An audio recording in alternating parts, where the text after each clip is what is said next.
I'm Zibby Owens, and you're listening to the award-winning podcast, Moms Don't Have Time to Read Books. Thanks so much for listening to my podcast. If you like what you hear, please follow me on Instagram at Zibby Owens and also at Moms Don't Have Time to Read Books. Thanks so much for listening. Enjoy it. I am so excited to be partnering with Rockets of Awesome, which is one of my favorite places to get kids' clothes. They had a pop-up in New York last year, and we would go and jump in the ball pit and buy clothes, and it was great. And now they're offering listeners 20% off of their Rockets of Awesome box, which comes 4 times a year with like a magical box of clothes that'll come and surprise and delight your kids, because what's more fun than opening up a box of clothes? Well, I mean, I guess maybe a box of toys, but anyway, Rockets of Awesome is amazing. Go to rocketsofawesome.com/books, and the discount code is BOOKS, and it will be live August 1st. And I hope you enjoy it, and I'll be doing the box right along with you. I did an Instagram Live with Jill Biden this week, which was so amazing. And I hope that you all really enjoyed this episode because I had the best time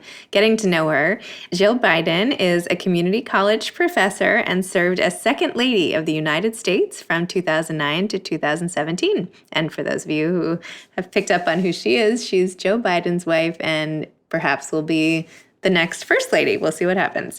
During the Obama-Biden administration, she advocated for military families, community colleges, the fight against cancer, and the education of women and girls around the world. She continues this work today through the Biden Foundation, the Biden Cancer Initiative, and the Beau Biden Foundation for the Protection of Children. Dr. Biden is married to former Vice President Joe Biden. Her book is called Where the Light Enters: Building a Family, Discovering Myself. It's a memoir, a New York Times bestseller, and just came out in paperback. So definitely read it. I read it. I half read it and half listened to the audiobook of it. I sort of interchanged them, and that was also really neat because she reads it herself. So enjoy. Hi. Hello. We are in the middle of a gigantic storm. We've had a tornado watch all weekend. We've lost our power. All morning. We lost our power 3 times. So that's why we're a little bit late. Oh my gosh, don't worry. We have a tornado warning here too. And I'm like, don't go out at 1:00. I can't lose my Wi-Fi. Where are you, in DC or New York? We're out on Long Island in New York. Oh gosh, yeah. Yeah. How about you? Crazy. Where are you today? Delaware, at our Wilmington home. Well, thanks so much for taking the time. Congratulations on your paperback release. Do you see? I'm wearing your matching sweater today. Oh, yes, I should have worn it. We could have been, twins. Could have been twins.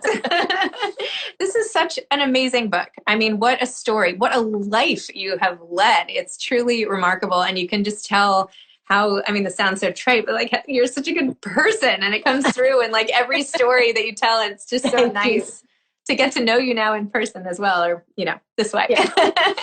Well, it's nice to meet you. And thanks for doing this. Of course. So much to discuss. First, I just wanted to hear a little more about how much you love being a teacher, because that's one of the things that came through so clear in the book. You wrote, I realized early on that teaching was more than a job for me. It goes much deeper than that. Being a teacher is not what I do, but who I am. So tell me a little about your love of teaching and what about it gets you so fired up. I've been teaching, I think this is year 36, and it's my career. It's, what I love doing. My grandmother was a teacher. And so I think for me, it's this sense of community that I feel in my classroom, that they're like a family to me. I try to create that. As that first week of school, I get to know everybody's names. I have them get to know one another, because I teach writing, and writing is so personal that I think that they have to feel that they know somebody else in the classroom to read what they've written. They have to know, their stories, and writing creates a vulnerability, I think. So I get to know my students really well, and I hear from my students all the time. They're texting me and emailing me. And even though we're not back in school yet this semester, but I have to tell you, Zibby, I'm taking certification so that I can teach online should I become First Lady. Well, that's exciting. Yeah, so that's my dream. But I did that all the 8 years that I was Second Lady, and I loved every minute of it, and we made it work. And so, I'm hoping we can make it work again. So would the online component be because schools might not open, or because the First Lady can't teach in a public place, or what would the impetus be? Well, schools, I mean, we're in such a precarious time right now.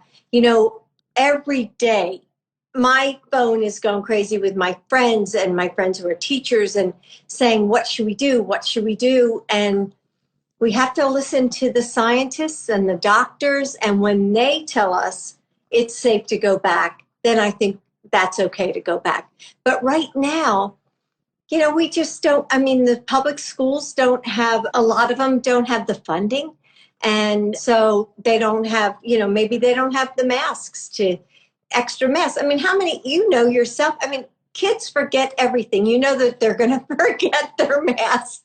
But so we need to have a supply of masks in every classroom. We need to socially distance. And you know how many kids are in a classroom? I mean, 25 to 35. It's going to be so, it's hard to do that, to move these desks and then address all the students' needs. So, I mean, that's the big thing, right? We're in August and school is about to start. So I think that's the thing on everybody's mind. Like, what do we do? This is literally all I talk about. Well, there we go. I have 4 kids. They're at 3 different schools. They all have different plans. I don't know what I agree with, what I don't. It's so hard. Every parent has to not only listen to the national advice, but the actual individual school advice, and then listen to your heart. It is so hard. I mean, this is like a tough time in this, and for teachers too. I mean, educators as well. So I agree. I mean, that's why I say I'm hearing from a lot of teachers who are saying, gosh, we think, right now, unless the doctors say it's okay to go back, should we really go back? Because then we have to go back into our own homes and, take care of our families. So, there are a lot of decisions, and that's why, leadership is so important, isn't it? Really, to know what to do, to give us advice and, tell us the path to follow, somebody we trust. Somebody in the comments is saying that you should be the Secretary of Education. No. Perhaps VP. I hear it's still an open slot at this point, No, I love the classroom, and that's where I want to be. Okay, fine. You wrote so beautifully in the book about parenting your way through uncertainty and through sorrow. And I feel like uncertainty in particular at this time is what basically everybody is going through in every which way. You said parents are supposed to be the ones with the answers, the ones who can tell you that everything is going to be okay. But how do you make your children believe that things will work out when you aren't so sure that they will, when you have no answers, only sadness and confusion? So where have you come out on this? What are we supposed to do? What do you think about it? My mother was always so strong for me, always. And I always went to her with whatever problem I had, or if I was trying to sort things out, she always gave me such great advice. And I depended so much on her. And so I think my mother was such a great role model for me that I want to be that for my children. And so I try very hard to take the lessons from her book, and be strong and try to be resilient and try to just love them, just love them through the tough times. And I think that's the role of a good mom. I think another thing that came through in your book is just buy a lot of candles to decorate your table, because clearly, I want to go to your Thanksgiving and your dinner. Just come. You would probably say that because you have such an open door policy. But the importance of the small rituals too, and all the traditions of family, I feel like was something that came up over and over, and how little things like having a catalog in the backseat of the car driving to Nantucket, like these things. Sometimes the sum total of all these traditions make up a family. Yes. Right? Yeah. And don't kids love that? I mean, they love the things that you do over and over again, year after year. Like at Easter, I get the clear jars and I fill them with jelly beans. And then I put the candles in the jelly beans and I put them down the table. Or just things that they always, they always look forward to. And even if they're a little bit corny, or the kids still love them. And I don't know about you, I still do stockings at Christmas and they still love the really funny stuff, the candy bars you stick in. Or we have a tradition where we always stick an orange. My grandmom did this, always stick an orange in the toe. So the kids kind of laugh at it. But if I didn't have that orange in there, they would be the first ones to tell me. So I think kids just love, that kind of, I don't know, I think it provides structure, it provides comfort, the things that they're used to. I totally agree. Yes. And when everything around you changes, even down to the stores in your neighborhood, like everything is Zibby, changing. give me an example of something you do for your kids? We always do birthday breakfasts, which is something that my parents used to do for me. In fact, my husband is like, "What's up with everybody eating cake for breakfast?" I'm like, I don't know. I love that. We always do that. We have a cake at I love breakfast, that. and I decorate the whole kitchen. I have all the gifts waiting. So when you come down in the morning, it's like a whole big thing. There's like a banner. And yeah, in fact, in the next room, they're so into these celebrations now with so little else that like goes on these days that we're celebrating the end of their pretend camp, which was just like one friend each. And we have a cake, and my son now has put party hats all over the table. So after this, we're going to like have a celebration for that. So everything is a paper. I like should support the paper goods industry. Like I should invest or something. Well, today, it's funny because today is Natalie's 16th birthday. She's Bo's oldest. And so every year I have a pool party for her. So we had one, of course, Joe and I had to like stay away. We went down, she brought some friends over and they went swimming, and I do the same thing. We have cake, we have balloons. It doesn't matter if your kids are 16 or they're 36. If you don't have those balloons, it's like they're so disappointed. So, I love that. So I love that birthday cake idea, because what difference does it make if they, and that's one of the beauties, I think, of being a grandmother, is when they come over and I have dessert for dinner, I say, I don't care. Eat your dessert first. Like, what do I care? They're going to eat all the dinner anyway. So what difference does the order make? But that's the beauty of being a grandmother. I don't think I'd ever do that as a mother. I feel like this pandemic has made me act more like a grandmother to my own kids. Rules that I like were so strict. Now I'm like, I don't know. Is it a big deal? So yeah, because you have to be fun and creative because it's tough for them.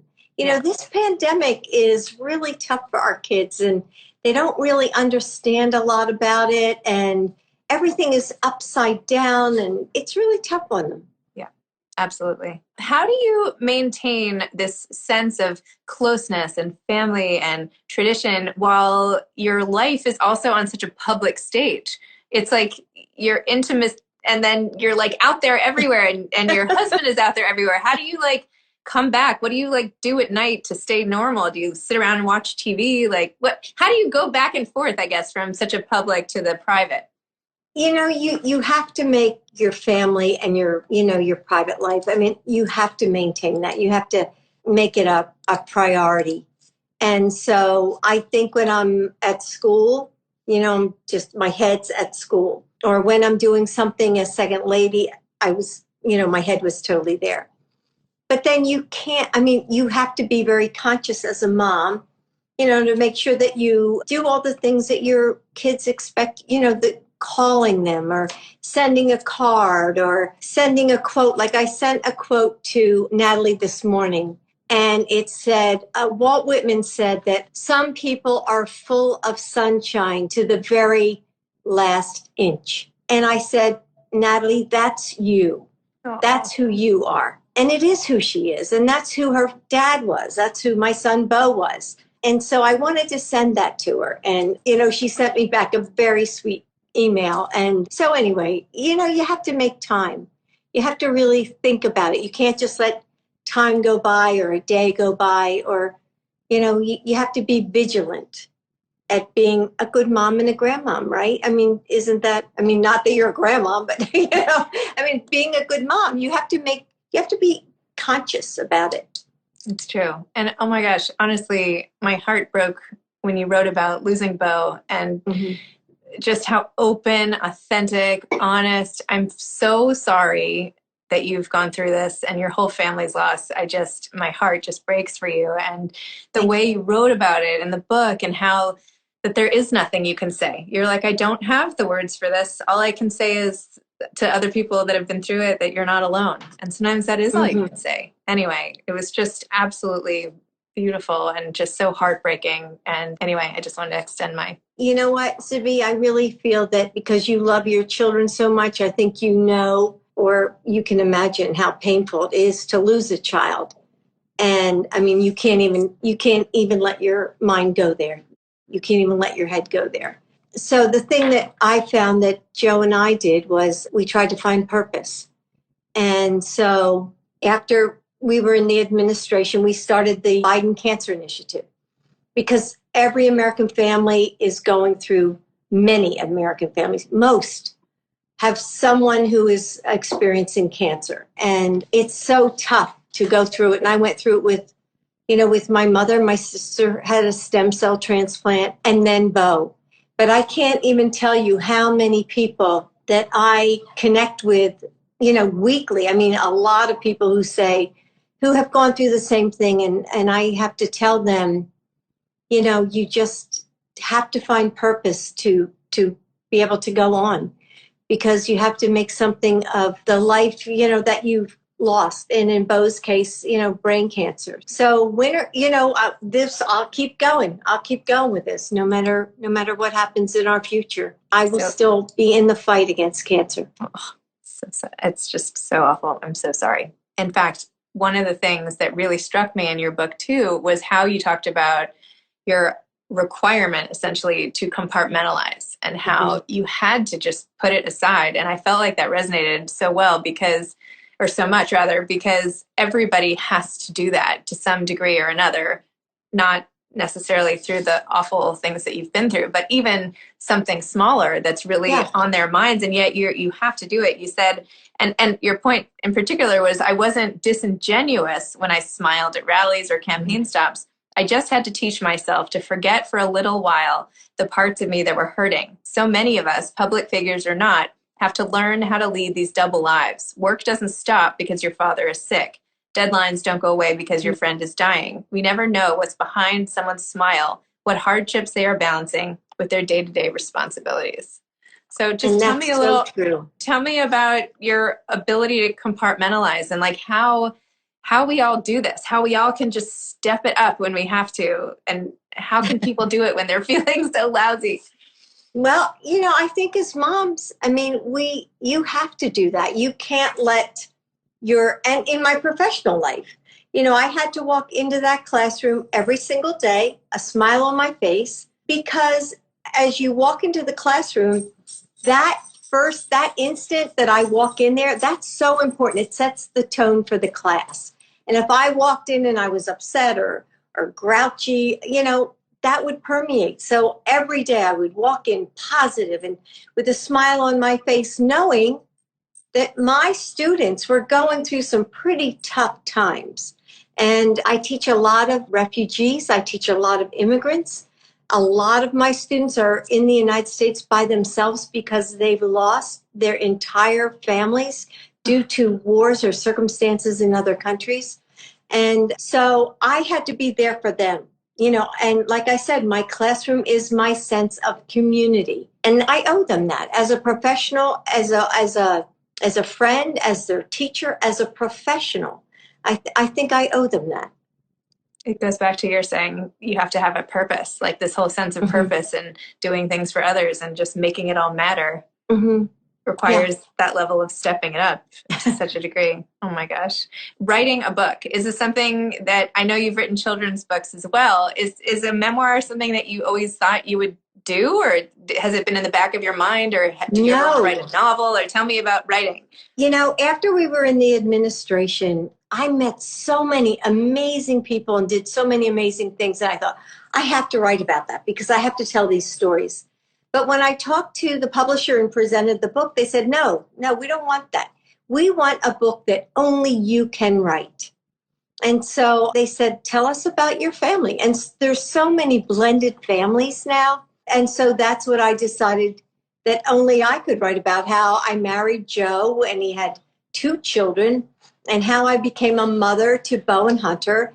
And then later on, we had our daughter, Ashley, and how I used my own family as a roadmap to sort of navigate, what I valued in my growing up, to sort of guide me to being a mother, an instant mother, by the way, an instant mother to 2 little boys.